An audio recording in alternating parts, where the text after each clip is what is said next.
Imaginez des étoiles avortées, froides et inertes, des aurores plus grandes que la Terre, des galaxies si anciennes qu'elles remettent en question l'histoire même de l'univers, ou un nuage de gaz sculpté par un balai d'étoiles. Aujourd'hui, je vous propose de découvrir les 5 dernières images du grand télescope spatial de la NASA, le James Webb Space Telescope. Si vous voulez découvrir ce que cachent ces photos, alors restez avec moi et partons explorer l'univers. Et pour ça, quoi de mieux que de rester près de chez nous et se diriger vers Jupiter, à seulement 480 millions de kilomètres. 5 fois plus éloignée de la Terre que le Soleil, elle est beaucoup moins exposée au vent solaire, un flot de protons et neutrons émis constamment par notre étoile. Ce flot constant s'intensifie considérablement lors d'éruptions solaires qui sont puissantes comme des milliards de bombes atomiques. Lorsque les particules arrivent à proximité du champ magnétique d'une planète, leur charge électrique va permettre de les piéger et les focaliser vers les pôles. Sur Terre, ça donne naissance aux aurores polaires, et c'est exactement ce que Webb a observé sur Jupiter. Mais ce qui est amusant, c'est que sur la géante gazeuse, les aurores sont bien plus prononcées que sur Terre. Et l'explication est toute simple. Si Jupiter reçoit moins de particules de notre étoile que la Terre, son champ magnétique est aussi 20 000 fois plus fort. Ainsi, si le gros du champ magnétique terrestre fait quelques dizaines de milliers de kilomètres, ce sont en moyenne près de 5,3 millions pour Jupiter. En fait, si le champ magnétique était visible et vu de la Terre, il serait aussi grand dans le ciel que 4 pleines lunes.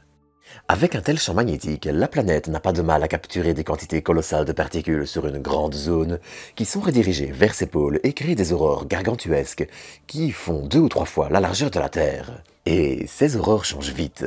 Alors que les équipes s'attendaient à des variations sur une quinzaine de minutes, c'est plutôt en termes de secondes qu'on peut les voir danser. Et ce qu'il y a de bien, c'est que des observations simultanées ont lieu avec Hubble, ce qui permettra de voir les aurores dans plusieurs longueurs d'onde différentes et de mieux comprendre leur structure, leur composition et encore d'autres. Mais assez parlé de Jupiter, car il y a une autre image qui cache une histoire tout aussi incroyable, celle-ci. Ce nuage à 650 années-lumière, aux aires d'ailes de papillon, est né d'un phénomène cosmique atypique. 2 jeunes étoiles qui tournent l'une autour de l'autre. Ce balai cosmique éjecte de grandes quantités de gaz dans l'espace autour des étoiles, qui n'ont que quelques millions d'années tout au plus. Et sur une durée de vie qui se compte en centaines de millions, voire en milliards d'années, c'est assez peu. Mais le plus amusant, c'est que les étoiles ne sont pas directement visibles.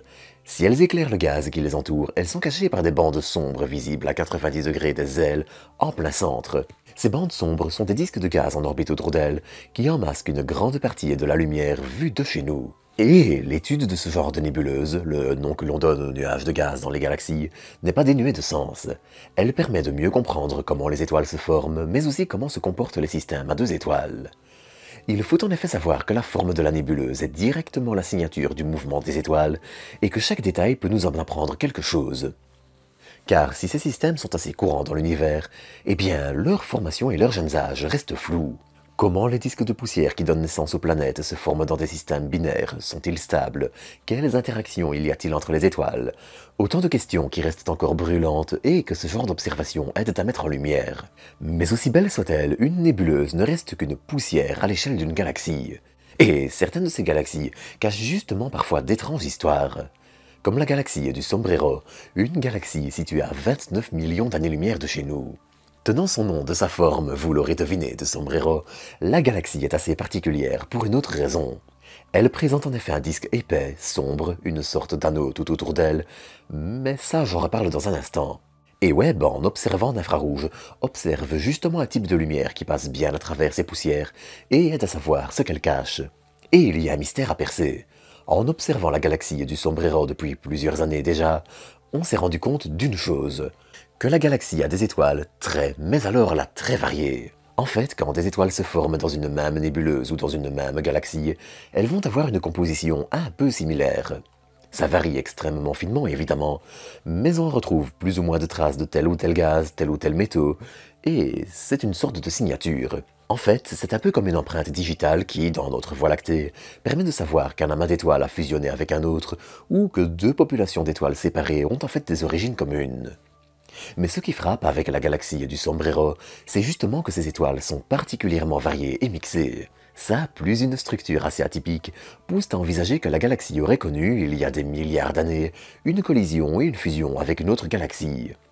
Seul problème, en général, les galaxies qui vivent ce genre de fusion se retrouvent déformées l'une par l'autre. Ici, il semblerait plutôt que les deux galaxies se soient approchées doucement, et surtout que les deux disques étaient à plat l'un par rapport à l'autre, et aussi que la fusion soit assez ancienne pour avoir laissé le temps au temps d'engommer les traces. Les observations de Webb doivent donc t'aider à avancer dans ce sens, et disons-le, il reste encore des doutes sur le passé de cette galaxie. Sauf que des galaxies, l'univers en a des milliards. Et mises ensemble, elles ont une histoire à nous raconter, celle des origines même de l'univers. Et pour ça, il faut littéralement remonter le temps. Vous le savez peut-être déjà, mais en astronomie, plus on regarde loin, plus la lumière que l'on voit a mis du temps à nous arriver. Alors, tout est de plus en plus petit, de plus en plus sombre et de plus en plus décalé vers le rouge à cause de l'expansion de l'univers. Mais Webb est justement taillé pour ça, et ses observations révèlent un détail inattendu. J'en ai déjà parlé sur la chaîne, mais à ses débuts, pendant ses premières centaines de millions d'années, l'univers était rempli d'hydrogène opaque, ne laissant passer aucune lumière. Puis les premières étoiles sont apparues et ont chargé électriquement cet hydrogène, le rendant à nouveau transparent et laissant la lumière circuler librement.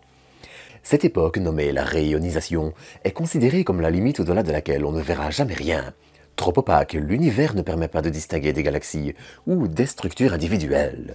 Mais justement, plus le télescope observe de jeunes galaxies, plus il y a un problème. Prenez par exemple sa dernière en date, JADE GS Z13-1, c'est une jeune galaxie vue. JADE GS Z13-1 est une jeune galaxie vue telle qu'elle était seulement 330 millions d'années après le Big Bang. Et le fait qu'on puisse la voir permet de savoir qu'à cette époque, les jeunes galaxies et les premières étoiles avaient déjà rayonisé l'univers, alors qu'on pensait que ça avait seulement commencé à cette période. Le problème, c'est que c'est assez complexe à comprendre. Soit nos modèles sont à revoir et les premières étoiles sont apparues bien plus vite, et on a encore de la marge pour comprendre l'univers primitif entre le Big Bang et la rayonisation, soit c'est une seule galaxie anormale et particulièrement brillante. Il faudra donc d'autres observations du genre pour en arriver à affiner nos modèles. Mais le fait est que depuis quelque temps déjà, la tendance semble se confirmer et ce genre de galaxie ne fait qu'en rajouter une couche. Mais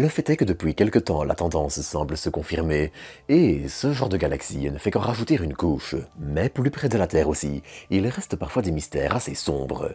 Prenez la nébuleuse de la Flamme à seulement 1400 années-lumière de nous. Depuis environ 1 million d'années, pour comparer les premiers fossiles d'hominidés en ont 3, ce nuage de gaz forme de jeunes étoiles. Et ici on a de la chance. Beaucoup de ces étoiles sont assez modestes et encore jeunes, donc elles n'ont pas encore accrété tout leur gaz, et ça permet d'étudier un phénomène assez atypique. Car pour devenir une étoile, il faut une masse minimale d'environ 0,07 masse solaire, soit 73 fois Jupiter. En dessous, l'étoile n'a tout simplement pas assez de pression interne pour fusionner ses atomes d'hydrogène et enclencher la fusion nucléaire qui la fait rayonner. Les étoiles qui flirtent avec cette limite sont nommées des naines brunes et sont parfois plus proches de Jupiter géante que de vrais soleils. En fait, elles sont situées à la limite entre la planète gazeuse et l'étoile, et ça fait justement d'elle une curiosité. La nébuleuse de la Flamme est ainsi une cible idéale pour étudier la limite même entre la taille et la masse des plus petites étoiles, les naines rouges, et les naines brunes. Et aussi à quel point ces naines brunes sont présentes dans l'univers, sachant que, une fois qu'elles sont refroidies et vagabondent dans l'univers sans aucune lumière pour les éclairer, elles sont très difficiles à détecter. Mais bon, là on a encore pas mal de résultats à attendre, donc j'en reparlerai le moment venu avec d'autres images de web. Si ça vous intéresse, n'hésitez pas à vous abonner pour ne rien manquer, et quant à moi, eh bien, je vous donne rendez-vous dans quelques jours pour une nouvelle dose d'espace.